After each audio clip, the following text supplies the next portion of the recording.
បាទគ្រប់ក៏ដូចជាសួស្តីទៅកាន់ពុកម៉ែបងប្អូនទាំងអស់គ្នាបាទបងប្អូនណាដែលមានតម្រូវការរូបខ្លុំស្ប៉ានិមិត្តដែលយើងយកទៅលេងអីចឹងណាបងប្អូនរូបចាក់ថ្នាំរបស់យើងបងប្អូនគឺយើងធ្វើវារៀងក្រត់ដែរហើយបងប្អូនចង់បានអីអាចឆាតមកបានបងប្អូននៅមាន5គ្រាប់បងប្អូនបងប្អូនស្រឡាញ់អាចឆាតមកបានបងប្អូនខលលេខទូរស័ព្ទក៏បានបងប្អូននេះរូបរបស់យើងស្អាតណាបងប្អូនប្រភេទនេះដេញខ្លាំងហ៎បងប្អូនដេញខ្លាំងមើលរូបរាងរបស់វាបងប្អូនគឺនិយាយថាអែម the best ហ្មងបងប្អូនគឺវាដេញខ្លាំងមើលប្រភេទរូបរបស់យើងបងប្អូន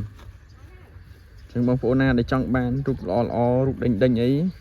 អាចឆាតមកខ្ញុំបានបងប្អូននេះដូចប្រភេទនេះអីបងប្អូនមើលគឺអែមបងប្អូនគឺប្រភេទនេះគឺប្រភេទដេញណាបងប្អូនណាដល់នេះអីហួរដល់កមួយណាកបឺដល់អានេះព្រៃឃើញហក់ដាក់បងប្អូនគឺវាអែមចឹងសម្រាប់បងប្អូនដែលចង់បានអីបងប្អូនអាចឆាតតាម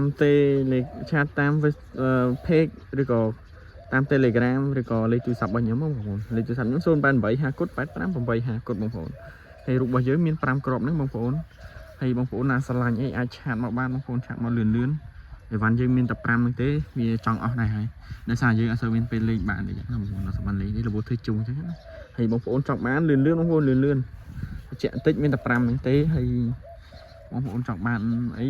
មកមុនបានមុនមកក្រោយអត់ដែរបងប្អូន